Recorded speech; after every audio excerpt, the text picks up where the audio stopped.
तुभ्यं नमः सकलमङ्गलकारिकाय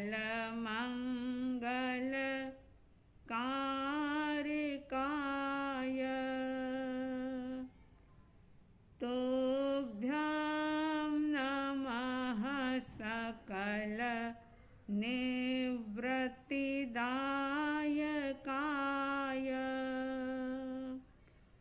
तुभ्यं नमः सकलकर्म विनाशकाय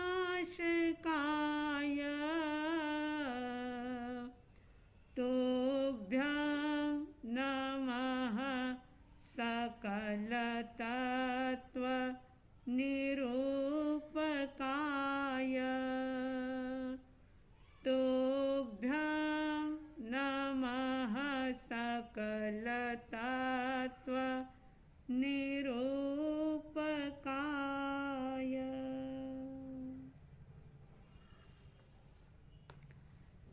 श्रद्धालु जिज्ञासु श्रोताओं, परमात्मा महावीर स्वामी जी के निर्वाण के बाद गौतम स्वामी जी को केवल ज्ञान हुआ और वह प्रतिपदा वो एकम गौतम प्रतिपदा के नाम से प्रसिद्ध हुई। दूसरे दिन यानी दूज के दिन बहन सुदर्शना ने अपने भाई नंदीवर्धन को बड़े ही प्रेम और वात्सल्य के साथ भोजन करवाया और उनका मन हल्का किया, शोक का निवारण किया, भाई को कर्तव्य का बोध करवाया और इसलिए ये दूज भाई दूज के नाम से प्रसिद्ध हुई। इन पर्वों की श्रृंखला में ही कल की पंचमी, जिसे कि ज्ञान पंचमी भी कहा जाता है, श्रुत पंचमी भी कहा जाता है और कई जगह इसे लाभ पांचम भी कहते हैं। ऐसा कहा जाता है कि परमात्मा महावीर स्वामी जी से ही श्रुत की परंपरा चल रही थी। श्रुत का मतलब है कि गुरु अपने शिष्य को ज्ञान देते थे और सुनते ही शिष्य को वो सारा ज्ञान याद हो जाता था, यानी उनकी मेमोरी में सेव हो जाता था। और ये परंपरा गुरु से शिष्य, शिष्य से फिर वापस आगे, इस प्रकार से लगातार चलती रही और बहुत समय तक ये ज्ञान का प्रवाह इसी प्रकार से चलता रहा।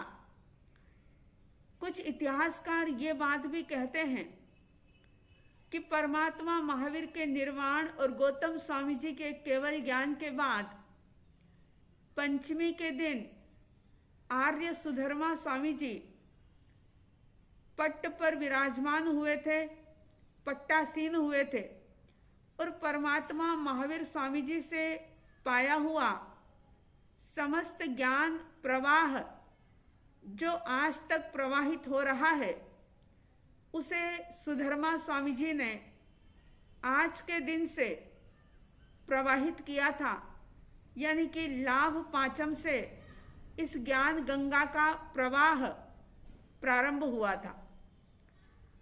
बहुत समय तक ये ज्ञान की धारा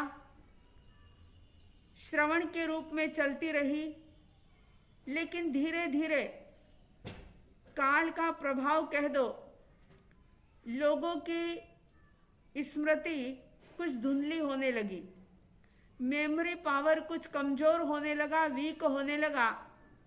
तब देवरद्धि गणी क्षमाश्रमण, जिन्होंने विचार किया कि अगर ये श्रुत ज्ञान को लिपिबद्ध ना किया जाए, क्योंकि उसके पहले लेखन की कोई परंपरा नहीं थी, उन्होंने विचार किया कि अगर ये ज्ञान लिपिबद्ध नहीं हुआ तो लोग इस ज्ञान से वंचित रह जाएंगे और श्रुत ज्ञान जो कि तीसरा नेत्र है। जैसे सूर्य प्रकाश देता है, लेकिन सूर्य की भी एक सीमा है। सूर्य खुले में प्रकाश कर सकता है, लेकिन जो द्वार दरवाजे बंद हो, कमरा बंद हो, खिड़की बंद हो, तो उस बंद कमरे के अंदर सूर्य का प्रकाश नहीं पहुंच पाता। लेकिन ज्ञान एक ऐसा सूर्य है कि जो इंसान को ऐसा प्रकाशित करता है कि उसके विवेक का जागरण होता है। और इसीलिए ऋषि मुनियों ने ज्ञान को तीसरा नेत्र कहा कि तीसरा नेत्र, क्योंकि बाहर के दो नेत्र तो सभी के पास होते हैं, लेकिन तीसरे नेत्र से व्यक्ति जीव अजीव का बोध कर सकता है। सत्य क्या है, असत्य क्या है, पुण्य क्या है, पाप क्या है, नरक क्या है, मोक्ष क्या है, सब चीजों को अगर जाना जा सकता है तो वो एकमात्र ज्ञान के माध्यम से। और बिना ज्ञान के इंसान पशु के समान होता है, क्योंकि ऐसा कहते हैं कि पश्यति इति पशु, जो सिर्फ देखता है वो पशु है।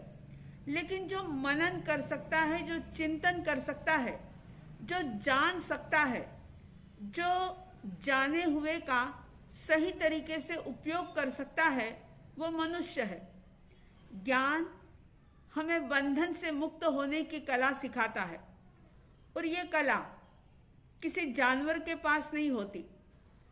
शेर चाहे कितना भी शक्तिशाली हो, चाहे उस शेर की दहाड़ से सारा जंगल कांप जाता हो, मगर अगर शेर को पिंजरे में बंद कर दिया जाए तो उस पिंजरे को तोड़ करके कैसे बाहर आना, ये बुद्धि, ये समझ, ये ज्ञान शेर के पास नहीं है।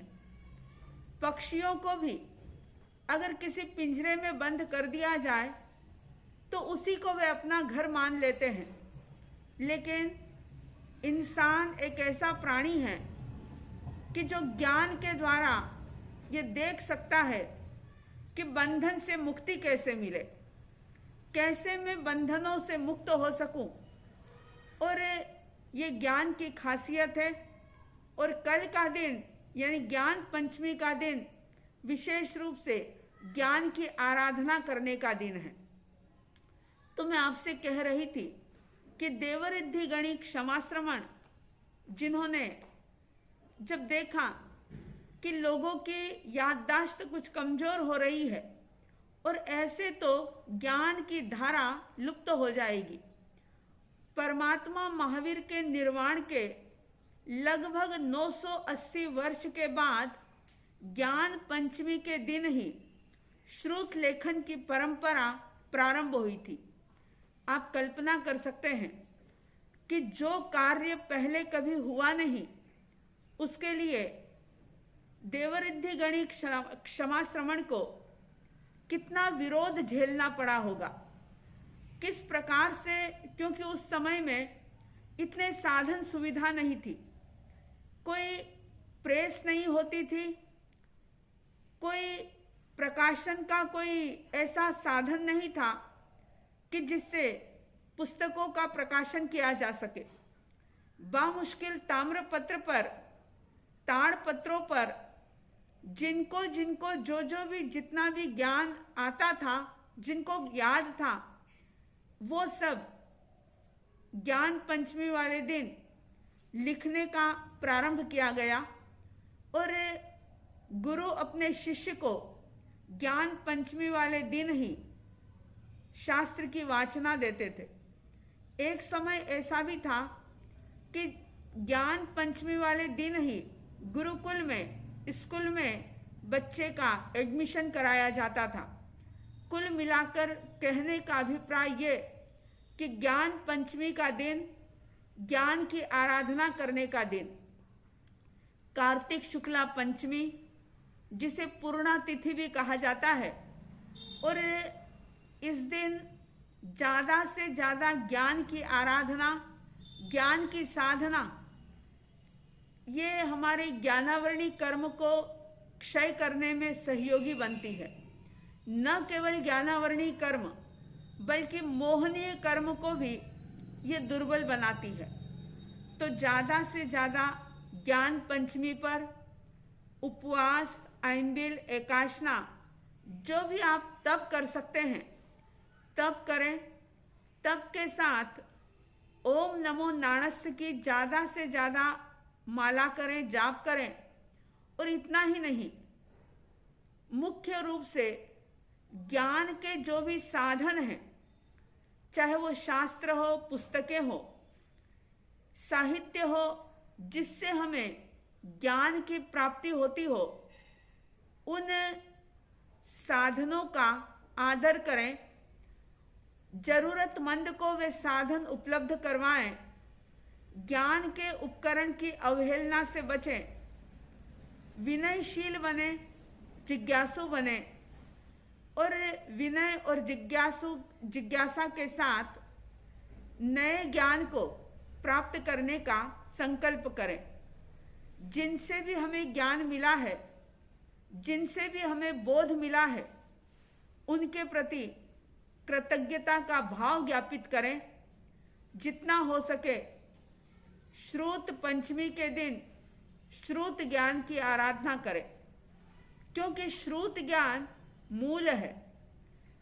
इसीलिए नमो सूर्य देवस्य कहा जाता है। श्रुत ज्ञान को हर कोई नमन करता है, नमस्कार करता है। लाभ पांचम के दिन, ज्ञान पंचमी के दिन, श्रुत पंचमी के दिन जितना हो सके ज्ञान की आराधना करते हुए अपने मोहनीय कर्म पर प्रहार करें। ज्ञानावरणी कर्म को क्षय करने की कोशिश करें। ज्ञान पंचमी की बड़ी ही रोचक कथा है कि जो लोग ज्ञान का दुरुपयोग करते हैं, एक लिखे हुए अक्षर का भी अगर दुरुपयोग करते हैं, लिखे हुए पेपर को जलाते हैं, उस पर गंदगी लेते हैं, जूते चप्पल आदि उस पर रखते हैं, फिर चाहे वो न्यूज़पेपर ही क्यों ना हो। ज्ञानियों की ये बात है कि ऐसा करने वाला व्यक्ति आगामी जन्मों में अंधा, बहरा, लूला, लंगड़ा, गूंगा या अपाहिज बन जाता है। अगर हम चाहते हैं कि हमारे जीवन में इस प्रकार का दुख पैदा ना हो, हमें किसी भी जन्म में अंधा, लूला, लंगड़ा, बहरा ना बनना पड़े, तो ज्ञान की आशातना से बचें। ज्ञान के जो भी उपकरण है, जो भी साधन है, उनकी अवज्ञा ना हो, उनकी आशातना ना हो, गुरुजनों की निंदा, चुगली, बुराई ना हो। जिनसे एक अक्षर का भी ज्ञान मिला है या किसी भी माध्यम से अगर जीवन में जरा सा भी बोध मिला है, तो उनके प्रति कृतज्ञ रहें, उनके प्रति कृतज्ञता का भाव ज्ञापित करें और जितना हो सके ज्ञान प्राप्त करने वाले लोगों को सहयोग दें। ज्ञान पंचमी के दिन महाव्रतधारी साधु साध्वी भगवंतों को ज्ञान में सहयोगी ऐसे उपकरण वहराए जाते हैं जो ज्ञान प्राप्ति के इच्छुक हैं। उनको ज्ञान प्राप्ति के साधन उपलब्ध कराए जाते हैं। आप सभी अपनी सामर्थ्य के अनुसार तप करें, जप करें। अगर उपवास, आइंबिल, एकाशना ना कर सकें तो लाभ पंचमी के दिन जमीकंद का त्याग करें, रात्रि भोजन का त्याग करें। कई प्रकार के दान आपने दिए हैं, लेकिन ज्ञान का दान करें, ज्ञान के साधनों का दान करें और इस प्रकार से इस ज्ञान पंचमी पर ज्ञान की आराधना करके अपने कर्मों की निर्जरा करें।